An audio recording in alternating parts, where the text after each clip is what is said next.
de 30 de diciembre, día miércoles, penúltimo día del año. Y bueno, vamos a hacer este Vox Populi para esta jornada, comenzando con la despedida de Ramón Ut Monsalves. Está de luto la radiofonía, está de luto la comunicación en Magallanes, está de luto la ARCHI, la Asociación de Radiodifusores de Chile, porque ayer a la edad de 79 años nos dejó este comunicador que fue destacado a nivel país y que claramente llegó a Magallanes con la radiominería en amplitud modulada a adueñarse en algún momento del dial de la década del 60 y del 70.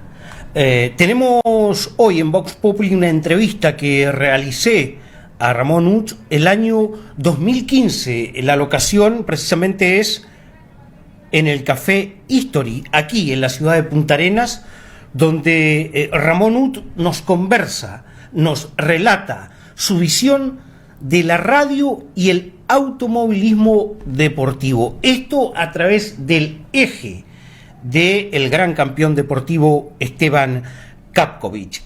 Obviamente, Ut en esta entrevista deja entrever su conocimiento de la comunidad magallánica, su amor por la región, el empuje que tenía con Radio Minería para llevar a Punta Arenas y a Magallanes, si fuese necesario, hasta la capital del país noticiosamente. Un hombre que fue catalogado de innovador en su tiempo. Esta entrevista, como les digo, ya la tiene Ricardo Sánchez, a quien saludamos, nuestro director en el switch de TV y de sonido, y se las entregamos hoy, 30 de diciembre, aquí, en Vox Populi.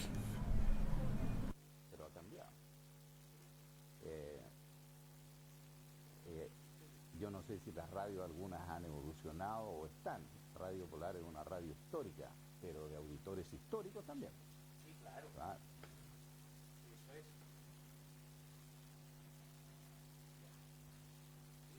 Una gran participación de escuderías y pilotos argentinos acá, como de los nuestros que iban a correr en Argentina. Entonces, viendo que todo esto tenía, pero mucho entusiasmo y mucho fervor, nosotros queríamos estar allí donde estaba la gente. Y por eso la radio entró en esa competencia de también estar en las transmisiones deportivas automovilísticas, sin dejar de desconocer que el piloto principal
yo no sé si las radios algunas han evolucionado o están.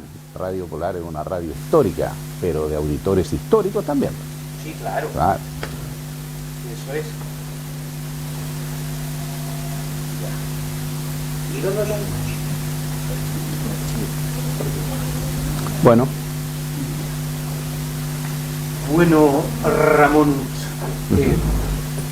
¿cómo en la década del 70 Radio Minería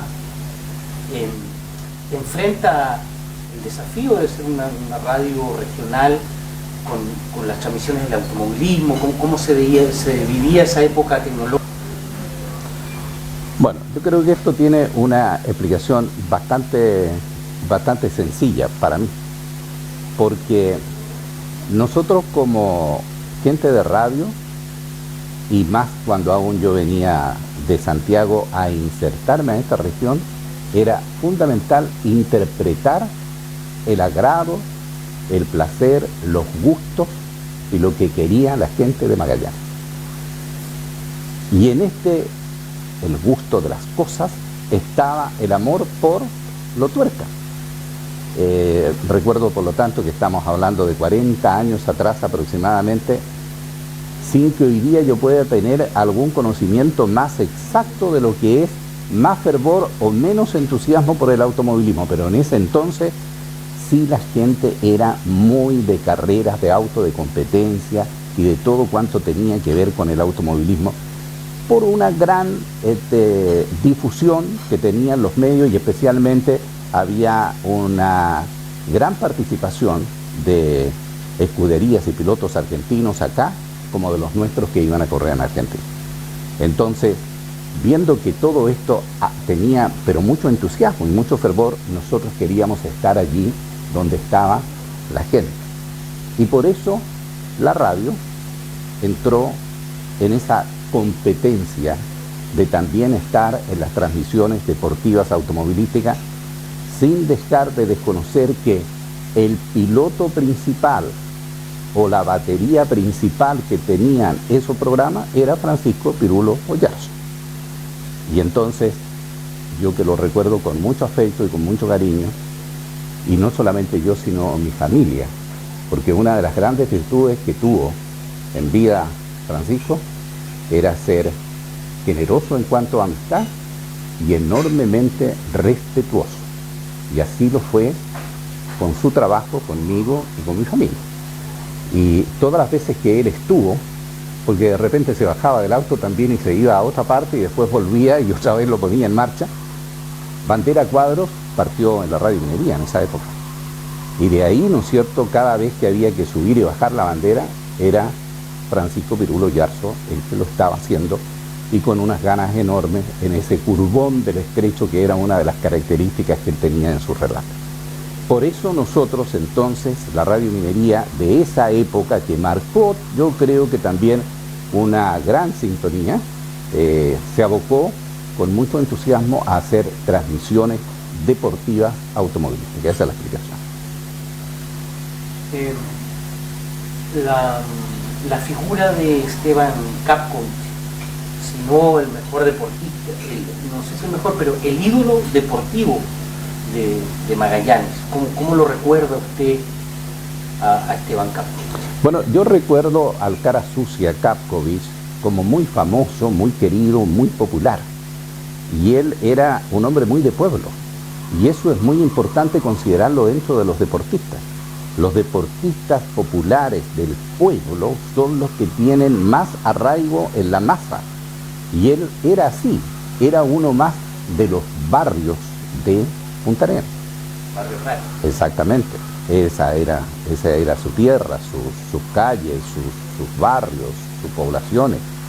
Y además, bueno, su vida estaba dedicada a los fierros y a las carreras. Fue un muy buen piloto, arriesgado, valiente. Tenía en ese entonces, yo creo que un gran hándicap, muchos triunfos, y por lo tanto era el más querido, el más respetado, y además el de mayor arrojo para competir. Por eso figuraba estando siempre en los primeros lugares, y en ese entonces, por el año 76, más o menos 75, 77, 74. El año 74, él, ¿no es cierto?, entrega su vida en esta competencia que significó para Magallanes la pérdida de un hombre nuestro y de un gran ídolo del deporte, y una pérdida para su familia que para nosotros fue un dolor enorme. ¿Cómo enfrenta la radio el desafío, la gesta de la Sopesur, donde, bueno, Capo, de 74, es campeón de Magallanes, se decide correr la prueba número 1 de Chile, donde se va la esperanza de la región, la esperanza deportiva de una región, y con el gran soporte de Radio y Minería como nexo entre la región, digamos, y el evento nacional número 1 de Chile en el automovilismo, que el programa En la Ruta, está presente, digamos. ¿Qué recuerda usted, Ramón, de cómo la radio genera estos espacios? ¿Cuál era la comunicación? ¿Cómo se vive el desenlace fatal? Porque la radio estuvo presente en todo historia deportiva. A ver, la historia se da por lo siguiente. Nosotros los magallánicos siempre hemos querido desafiar a que el norte, los nortinos en general, nos reconozcan todas nuestras capacidades y nuestros deseos de superarnos y superar en libre y en buena competencia a todo el mundo. Por lo tanto, la carrera Sopesur, organizada por el diario El Sur de Concepción, ya tenía una trayectoria de varios años. Esta era una carrera que partía en Concepción, volvían hasta Puerto Montt y después hacían otro recorrido que a veces no terminaba en Concepción, terminó en Santiago, terminaba en Rancagua. Lo que vamos a contar nosotros es la última carrera Sopesur que hubo en la historia de estas carreras automovilísticas, que era además una carrera una vez al año muy importante. Era muy apreciada y le gustaba mucho a la gente de todo el país, se movía todo el país en torno a esto. Bueno, nosotros teníamos el programa deportivo automovilístico y conversando con Francisco Pirulo Yarzo, cómo podíamos siempre hacer algo distinto y que pudiera conmocionar a la audiencia, dijimos, ¿por qué no intentar obtener que un piloto nuestro vaya a competir en nombre de Magallanes?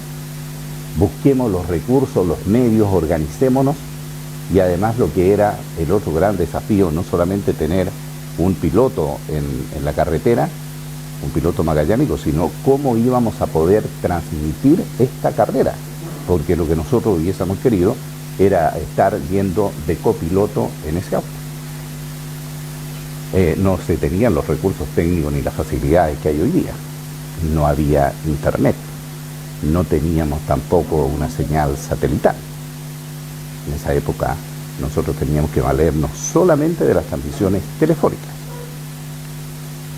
Bueno, comenzamos a organizarlo todo esto y nos movimos para ver quién iba a ser el representante y el piloto y el valiente que de Magallanes iba a ir a esta carrera Sopesur.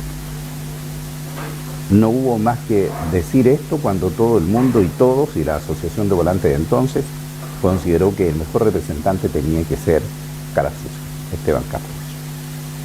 Y por lo tanto hubo que hablar con él, el que no se le terminó de hacer el ofrecimiento y estaba ya poco menos que con el cinturón terciado y el casco puesto como para poder decir, aquí estoy y voy a competir. Pero luego venía todo el resto de lo que significaba armar esto. La logística necesaria que teníamos que tener, el auto a punto, las autorizaciones y permisos de aduana para poder sacarlo, los recursos económicos para trasladar el auto, para llevarlo, para traerlo, la mecánica que tenía que acompañarlo, es decir, desde el litro de benzina y al aceite que necesitábamos. Y me recuerdo que los auditores participaron entonces contribuyendo el que podía con 1 y el que podía con 2 y el que quería hacíalo con 5 y el otro con 10 litros de benzina. Así juntamos la benzina, de 1 litro, de 2 litros, de 8 litros, de 5 litros, y la gente hacía una erogación y con eso llenamos los estanques que se consideró necesario como recurso económico para que pudiera este campeón ir, por lo tanto, a esta competencia. Así salió. Y el que iba a transmitir era Francisco Pirulo Yarzo. Esa fue otra lucha para ver con qué radio podíamos enlazarnos. Pero en esos días y ese tiempo y esa semana, la gente tenía como el tema principal de sus preocupaciones, de su atención y de sus conversaciones. estaban preocupadísimos de esto, y nosotros pero felices de poder hacerlo. Bueno, y así partió. Y así se fue a competir. Con, yo diría, empujando el auto todos los Magallanes.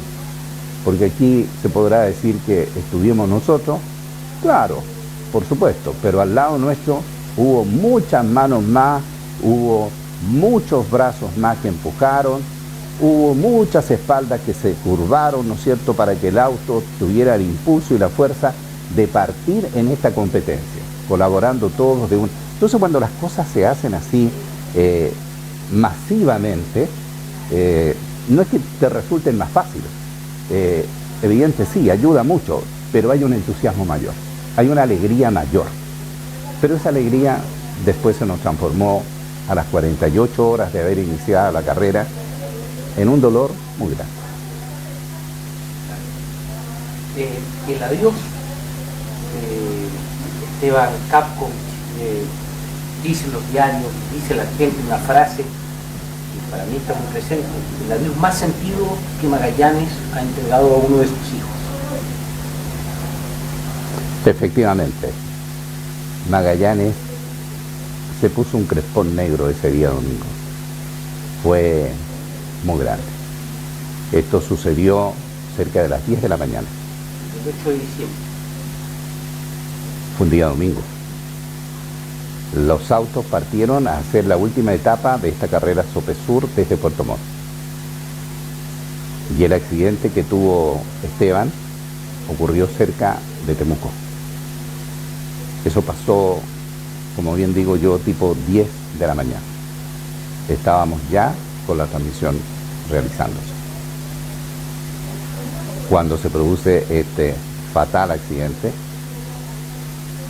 que para nosotros fue quedarnos mudos y desolados, porque nunca nadie pensaba de que iba a haber una tragedia de esta magnitud. Y no hubo posibilidad ninguna de que él pudiera haber tenido, ni siquiera con algún socorro instantáneo, haberse recuperado. Hubo muchas especulaciones también en que habían condiciones de resguardo que no se tomaron por parte de lo que debió haber sido con más cuidado este tramo final. Y yo me recuerdo que a nuestra Radio Minería, que tenía los estudios en la calle José Nogueira 1277, donde todavía existe por años y años el letrero de la Radio Minería puesto ahí, llegó la Asociación de Volantes y tuvimos una reunión en mi oficina, y de ahí yo tuve que enfrentar el ir a la casa de Esteban a hablar con su esposa y con sus hijos. Ya debe haber sido entre las 11 y las 12 de la mañana. Me acompañaron ellos. Cuando se abrió la puerta, ella, la señora, me dijo: usted me viene a contar una triste y espantosa noticia. Fue muy, muy, muy complicado, muy desolador, muy impactante. Y con los hijos igual, estaban muy chicos. Paulo era el menor. Estaban estudiando. Estaban en la básica. Y nosotros no quisimos terminar y haber dicho qué lamentable y qué pena esto que pasó, y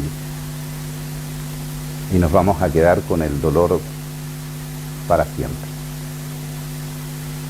Yo me dije: nosotros tenemos que terminar esto.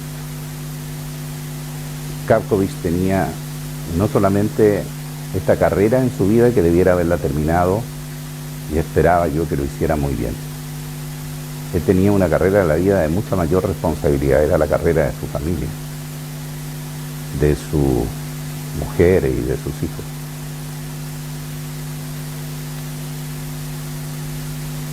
Instantáneamente ese mismo día,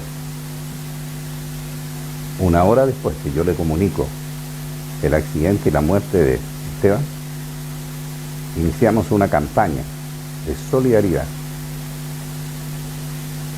en la radio, donde la gente iba no solamente a exteriorizar en algunas palabras su pena y su congoja, sino que a depositar dinero, porque lo que buscamos era reunir la mayor cantidad posible en un capital que lo íbamos a depositar, y que así se hizo en la Asociación de Ahorro y Préstamos Patagonia, que existía entonces, cuyo gerente era Joaquín Curse Sancho, que lo recuerdan muy bien los magallanicos, para que ese dinero pudiese servir año tras año, retirando solamente lo necesario para que los hijos de Kapkovich, Maggie y Pablo pudieran terminar sus estudios hasta la secundaria.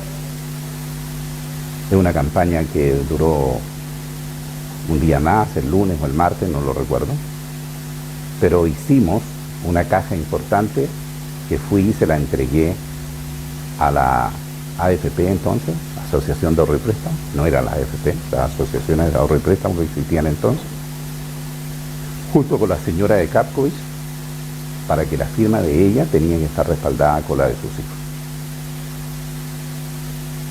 Con eso nosotros, no la radio, y no solamente yo o Francisco Pirulo Yarza, no, los magallánicos, todos, lo hicimos, porque era nuestro deber.